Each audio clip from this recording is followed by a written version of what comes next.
Good morning, students. Today we are proceeding for center of gravity in the chapter force. Today is 17th April.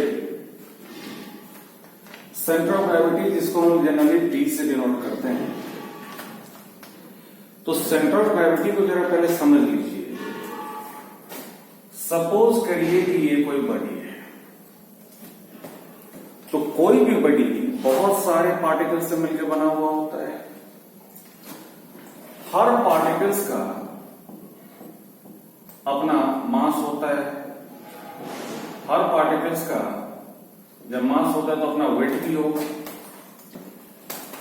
तो जैसे ये particle है, इसका wait मान लिया नीचे W1 काम कर रहा है, इसका वेट W2 काम कर रहा है, इसका वेट W3 काम कर रहा है, इसका वेट W4 काम कर रहा है, सो ऑन. इसका वेट W5 काम कर रहा है, इसका वेट W6 काम कर रहा है, इसका वेट W7 काम कर रहा है, सो ऑन. तो एक ऐसा पॉइंट जिसके अबाउट इन सारे कॉन्स्टिट्यूएंट पार्टिकल्स के वेट का जो मोमेंट है, अगर उसका अलजेब्रिक सम 0, मतलब ये कि total anticlockwise moment equal to total clockwise moment, then this point is known as the centre of gravity. ठीक है. तो सेंटर ऑफ ग्रेविटी को हम लोग सिंपली ये समझ सकते हैं कि किसी भी बॉडी का वो पॉइंट जहां पे उसका सारा का सारा वेट एक्ट करता हुआ माना जाता है, this is the centre of gravity. So centre of gravity is the point where the entire weight of the body can be considered to act. ठीक है. तो वैसा पॉइंट जहां पे इस पूरे बॉडी का वेट एक्ट करता हुआ माना जाता है, this is called the centre of gravity. ठीक है. इसको आप ऐसे भी समझिए, जो पहले डिस्कस भी किया कि भाई कोई भी बॉडी बहुत सारे कंस्टिट्यूएंट पार्टिकल से बना हुआ है.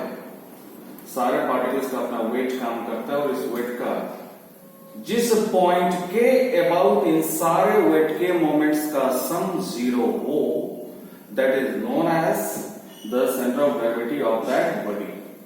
तो जैसे अगर ये सेंटर ऑफ ग्रेविटी है, तो इधर सारे पार्टिकल्स का जो भी मोमेंट होगा वो एंटी क्लॉकवाइज मोमेंट होगा. इधर जो भी पार्टिकल्स है सारे का जो मोमेंट होगा वो क्लॉकवाइज मोमेंट होगा. क्लॉकवाइज मोमेंट हम लोग लेते हैं, नेगेटिव और एंटी क्लॉकवाइज मोमेंट हम लोग लेते हैं पॉजिटिव कन्वेंशनली. तो अगर इन सारे मोमेंट्स का सम 0 हो तो इस पॉइंट को हम सेंटर ऑफ ग्रेविटी बोलते हैं. ठीक है, कोई दिक्कत.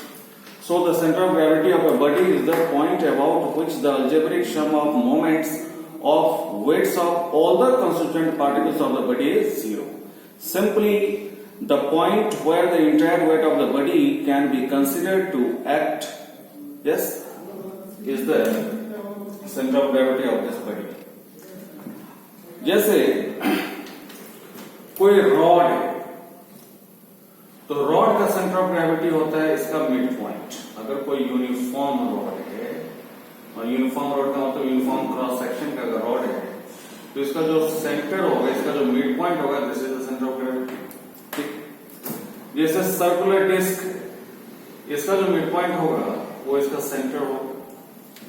अगर कोई सिलेंडर है, अगर कोई यूनिफॉर्म शेप्ड सिलेंडर है, चाहे वो हॉलो हो या फिर सॉलिड हो, तो इसके एक्सिस का, इस सिलेंडर का जो एक्सिस है, इस एक्सिस का mid point is the centre of gravity.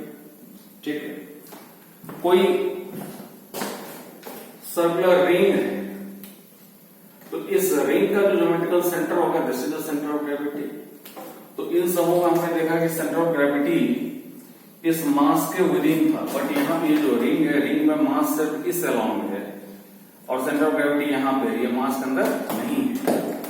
तो इन सब बातों से मुझे पता चलता है कि it is not necessary that the centre of gravity always be with in the material of the body. Okay. तो और ये भी पता चलता है कि the centre of gravity, the position of the centre of gravity of given mass depends on it's step. Body के step पे डिपेंड करता है, और अगर आप स्टेप चेंज करेंगे तो सेंटर ऑफ ग्रेविटी भी चेंज कर जाएगा. तो I think the centre of gravity is clear. अब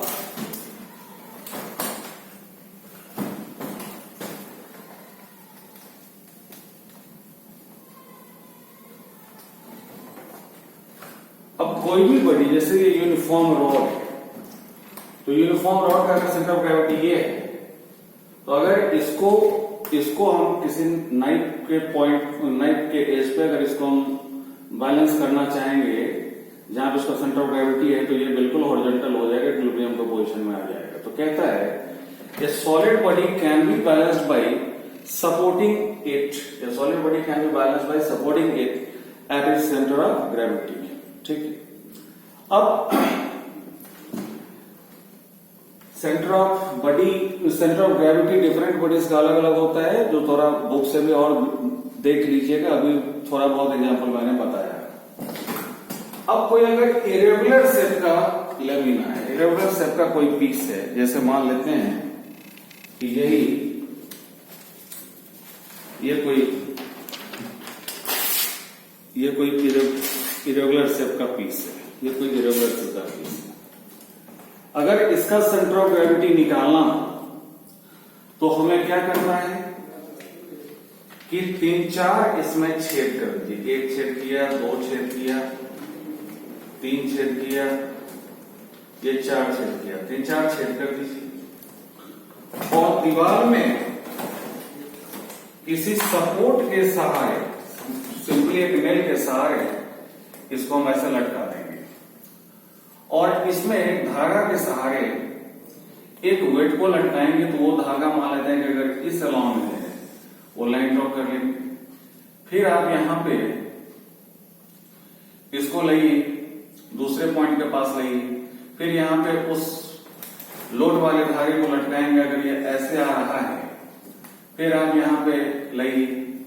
अब देखेंगे कि अगर ये ऐसे आ रहा है, तो ये सारे के सारे धागा जिस अलाउंड से पास करेंगे, वो सारे के सारे लाइन को जब आप ड्रॉ करेंगे तो एक कॉमन पॉइंट से पास करता है. और जिस कॉमन पॉइंट से पास करता है, this is called the centre of gravity. Yes. तो इस तरीके से किसी इरेगुलर शेप का हम लोग सेंटर ऑफ ग्रेविटी निकाल सकते हैं. ये था किसी इरेगुलर शेप के लेमिना, मतलब प्लेन पीस का सेंटर ऑफ ग्रेविटी निकालने का तरीका. तो this was centre of gravity. अब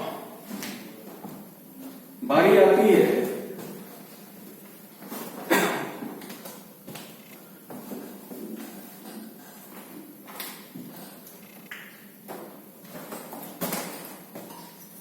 सर्कुलर मोशन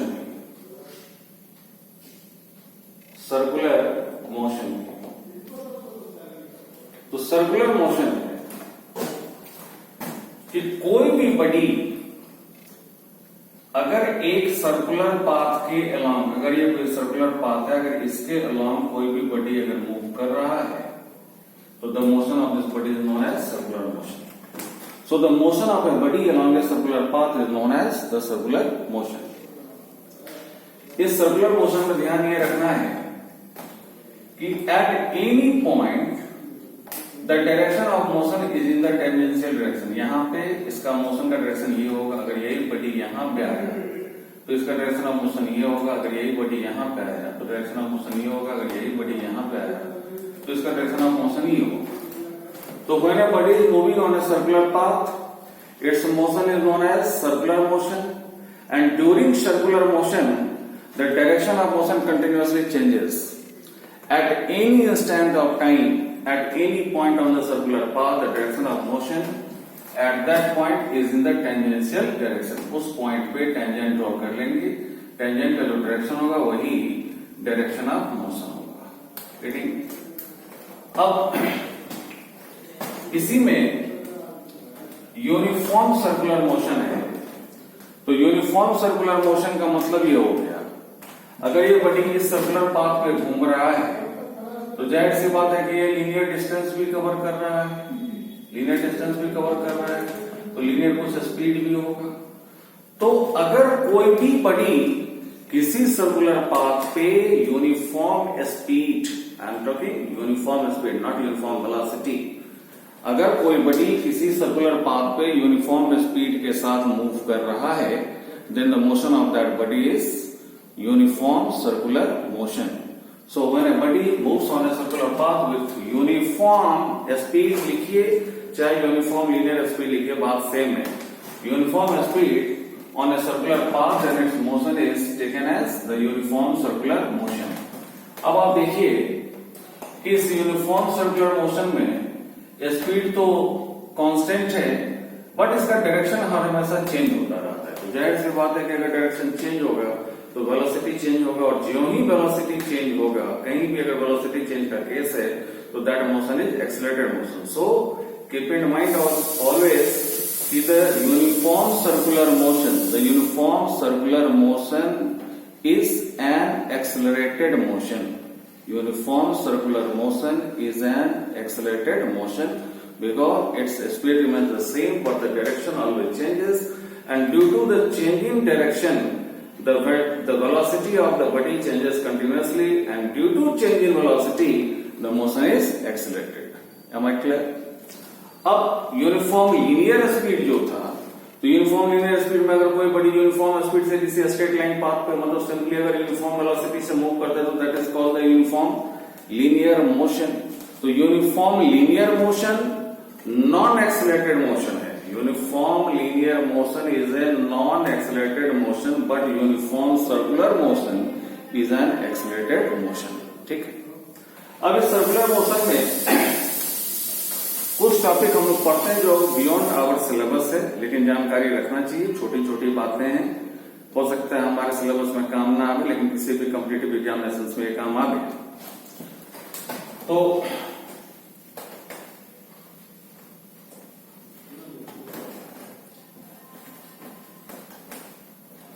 सपोज करिए कि अगर कोई बॉडी इस यूनिफॉर्म कोई भी बॉडी इस सर्कुलर पाथ में मूव करता है और बॉडी पोजीशन ए से मूव करना एंटी क्लॉकवाइज डायरेक्शन में स्टार्ट कर रहा है, बट आप क्लॉकवाइज भी ले सकते हैं. यहां मैं एंटी क्लॉकवाइज ले रहा हूं. पोजीशन ए से पोजीशन बी पे आता है, पोजीशन ए से पोजीशन बी पे आता है. तो जाहिर सी बात है इस पोजीशन ए और पोजीशन बी के बीच में जो ये रेडियल वेक्टर है उसके बीच का कुछ ना कुछ एंगल होगा. This angle is called the angular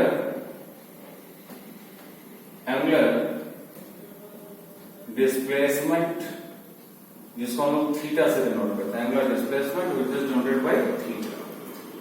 so the angular displacement can be defined as the angle subtended between the final position and initial position of a body moving on a circular path at the center of the circular path is known as the angular displacement. ठीक है. अब ये जो angular displacement है, जब ये body A से B तक मूव किया तो कुछ न कुछ लीनियर डिस्टेंस कवर किया. ये लीनियर डिस्टेंस अगर मान लेते हैं L है और अगर radius of the circular path R है, तो this angular displacement is given by theta equal to L by R. Simply you can take it as the distance covered on the circular path by radius of the circular path. ठीक है. अब SI unit है इसका. SI unit होता है इसका radian, जिसको short में हम लोग रैड भी लिखते हैं. अब एंगल है, ये विशुद्ध करके एंगल है, तो कोई भी एंगल अगर है तो इस एंगल को अगर डिग्री में मेजर करते हैं तो मान लेते हैं अगर ये स्ट्रेट एंगल है तो दिस इज 180 डिग्री, या रेडियन के हिसाब से अगर इसको लेते हैं तो this is pi radian. This is pi radian. तो SI यूनिट इसका होता है रेडियन, और रेडियन और डिग्री में जब आप रिलेशन लेंगे तो pi radian is equal to ये होता है 180 डिग्री. इसलिए पाई इज जनरली 22/7, और रेडियन के लिए हम क्या लिखते हैं तो सुपर स्क्रिप्ट में स्मॉल c, तो 22/7 radian equal to 180 degree. Therefore 1 radian equal to 180 degree into 7/22. 211 जा 290 जा, तो this is 630 degree by 11. So one radian can be written as 11 5 ja 55, 8 0 11 7 77, point 11 2 ja 22, 11 57.27 degree approx. ये अप्रॉक्स वैल्यू इसलिए लेते हैं हम लोग क्योंकि पाई का एग्जैक्ट वैल्यू भी 22/7 नहीं है, हम लोग अपनी सुविधा के लिए अप्रॉक्स वैल्यू लेते हैं 22/7। ओके, तो this is angular displacement. One something,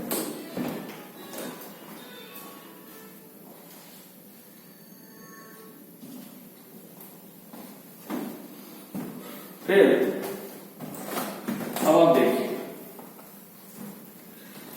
तो थीटा इक्वल टू L/R है और इसका SI यूनिट हम लोग लेते हैं रेडियन में। तो 1 रेडियन इक्वल टू क्या लिखा जाएगा? L/R। That implies L equal to R। तो अगर 1 रेडियन के डिस्प्लेसमेंट को डिफाइन, एंगुलर डिस्प्लेसमेंट को डिफाइन करना हो तो सिंपली ये करना है कि अगर कोई भी बॉडी सर्कुलर पाथ में मूव कर रहा है, सर्कुलर पाथ में मूव करते हुए दो पोजीशंस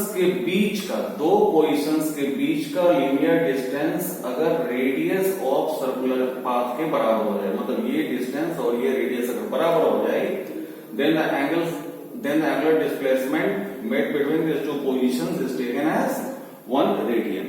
ओके, तो दिस वाज एंगुलर डिस्प्लेसमेंट। अब आते हैं एंगुलर वेलोसिटी।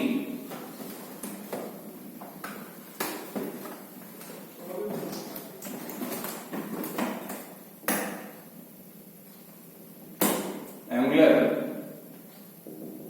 वेलोसिटी जिसको हम लोग ओमेगा सिंबल से दिखाते हैं। तो जैसे displacement is velocity is displacement vector, उसी तरीके से एंगुलर वेलोसिटी इक्वल टू होता है angular displacement θ/tan।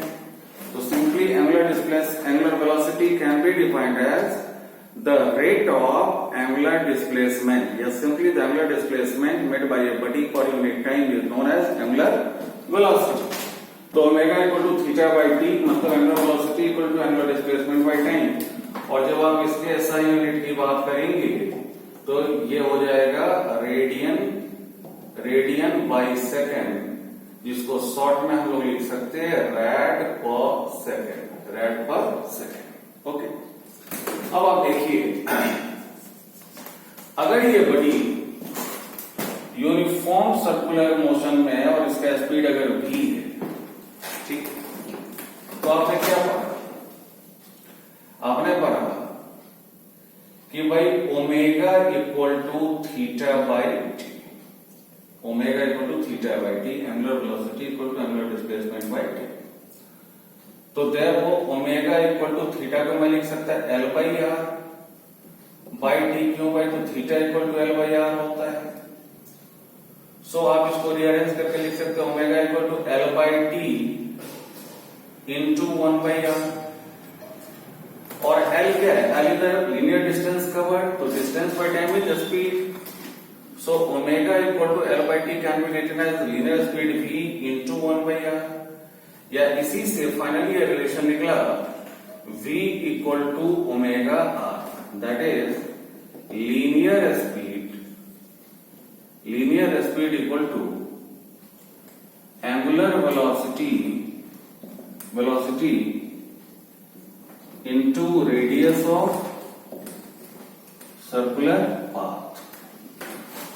I think the circular motion, uniform circular motion, angular displacement, angular velocity clear है, ठीक है। तो अभी इसको यहीं पे छोड़ते हैं, नेक्स्ट वीडियो में आगे।